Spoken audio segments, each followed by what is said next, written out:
Hi friends, welcome to our channel. మీ పద్మకుమారి. నేను చాలా బాగున్నానండి. మీరు కూడా బాగుండాలని కోరుకుంటున్నాను.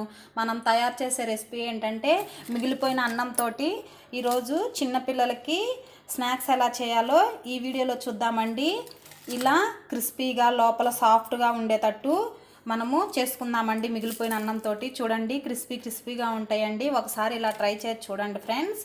చూడండి ఎంత క్రిస్పీగా ఉంటాయో, లోపల సాఫ్ట్గా పైన క్రిస్పీగా ఉంటాయండి. మనం వీడియోలోకి వెళ్దాం. ఇప్పుడు ఇలా ఒక మిక్సీ జార్ తీసుకున్నానండి. అందులో ఒక కప్పు నిండా మిగిలిపోయిన అన్నం యాడ్ చేస్తున్నాను.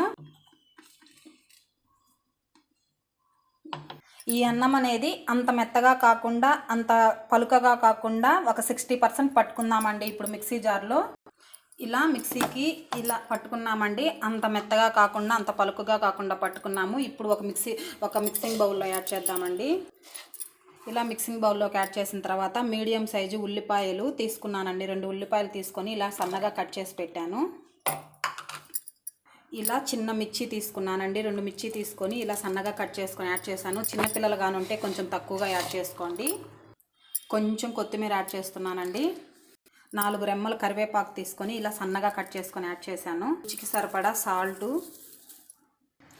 ఇలా 1/2 కప్పు శనగపిండి యాడ్ చేస్తున్నానండి. అదే కప్పుతోటి 1/4 కప్పు సుజీ యాడ్ చేస్తున్నానండి. ఇలా కొంచెం వామ్ యాడ్ చేస్తున్నామండి. ఇలా చేతులతోటి ఫ్రెష్ చేసుకొని వేసుకుంటే మంచి స్మెల్ వస్తుందండి బాగా. చూడండి, ఇలా వామ్ అనేది వేస్తేనే మిగిలిపోయిన అన్నంలోకి, పకోడీల్లోకి, స్నాక్స్ అనేది చాలా రుచిగా ఉంటుందండి. అదే కప్పుతోటి 1/4 కప్పు బియ్యం పిండి యాడ్ చేస్తున్నానండి. చాలా క్రిస్పీగా ఉంటాయండి ఈ పకోడా అనేది. మనం ఇంట్లోనే చిన్నపిల్లలకి స్నాక్స్ లాగా తయారు చేసి పెట్టుకున్నామండి. ఇలా మొత్తం మిక్స్ అయ్యేటట్టు కలుపుకోవాలండి. ఇలా చిటికెడు పసుపు యాడ్ చేస్తున్నాను. ఇలా చిటికెడు కారం యాడ్ చేస్తున్నానండి. గ్రీన్ చిల్లీ యాడ్ చేశాను కదా, అందుకని చిటికెడు యాడ్ చేశానండి. అందులోనే చిటికెడు ధనియా పౌడర్ యాడ్ చేస్తున్నానండి. ఇలా మొత్తం ఈ మిశ్రమాన్ని కలుపుకున్నాం కదండి. ఇందులోనే కొంచెం తియ్యటి పెరుగు అనేది యాడ్ చేసి కలుపుకుందామండి. ఇప్పుడు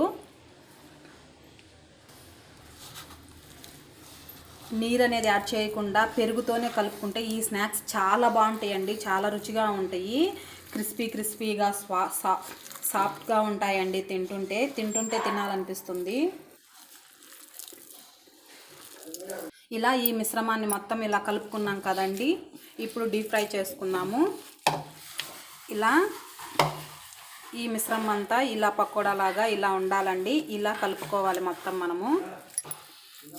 ఇలా ఒక మందపాటి ప్యాన్ పెట్టుకొని అందులో డీప్ ఫ్రైకి సరిపడా ఆయిల్ పోసుకున్నానండి. ప్లీజ్ అండి, మా ఛానల్ ఫస్ట్ టైం ఎవరన్నా చూస్తున్నట్టయితే ఒక లైక్ అయితే చేయండి, షేర్ చేయండి, సబ్స్క్రైబర్ చేయండి ప్లీజ్ అండి మా ఛానల్ని. ఇప్పుడు మనం ఆయిల్ హీట్ ఎక్కిందో లేదో చూద్దామండి.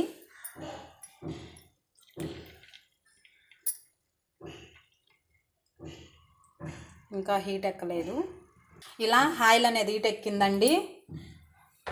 హీట్ ఎక్కిన తర్వాత ఇలా పకోడా అనేది ఇలా వేసుకోవాలండి. ఫస్ట్ హైలో పెట్టుకొని ఇప్పుడు లో టు మీడియంలోనే ఫ్రై చేసుకోవాలండి. ఈ పకోడా అనేది లోపల వరకు కాలుతుందండి బాగా.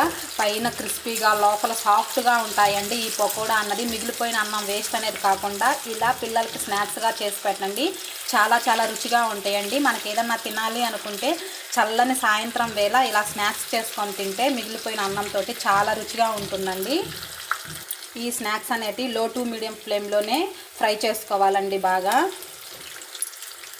ఇప్పుడు వీటిని స్లోగా ఇలా కదుపుకుంటూ ఉండాలండి.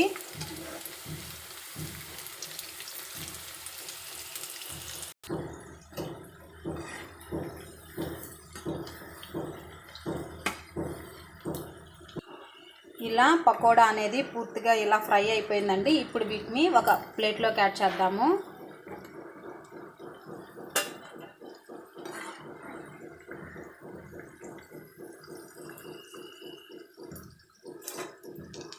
ఇలా ఉండే మిశ్రమాన్ని కూడా అదేలాగా వేసుకున్నామండి. ఇప్పుడు ఇలా లో టు మీడియంలోనే పెట్టుకొని లోపల దాకా క్రిస్పీగా వచ్చేటట్టు, స్మూత్గా వచ్చేటట్టు ఫ్రై చేసుకోవాలండి ఈ స్నాక్స్ అనేటివి.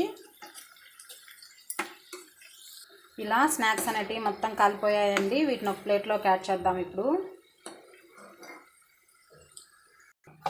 ఇలా నేను 4 మిర్చి తీసుకున్నానండి. ఇప్పుడు దీన్ని కూడా ఫ్రై చేసుకుందాము. అందులోనే 4 రెమ్మల కరివేపాకు యాడ్ చేశానండి. వీటిని ఇప్పుడు ఒక ప్లేట్లోకి యాడ్ చేద్దామండి. మిర్చిని కరివేపాకుని ఎంతో రుచికరమైన మిగిలిపోయిన అన్నంతో స్నాక్స్ తయారు చేసుకున్నామండి. మీరు కూడా ఒకసారి ట్రై చేయండి ఫ్రెండ్స్. మీకు ఈ వీడియో నచ్చుతుందనే అనుకుంటున్నాను. ఒక లైక్ అయితే చేయండి, షేర్ చేయండి, సబ్స్క్రైబర్ చేయండి, పక్కనే ఉన్న బెల్ ఐకాన్ క్లిక్ చేయండి. Thank you for watching. ధన్యవాదములు. మీ పద్మకుమారి.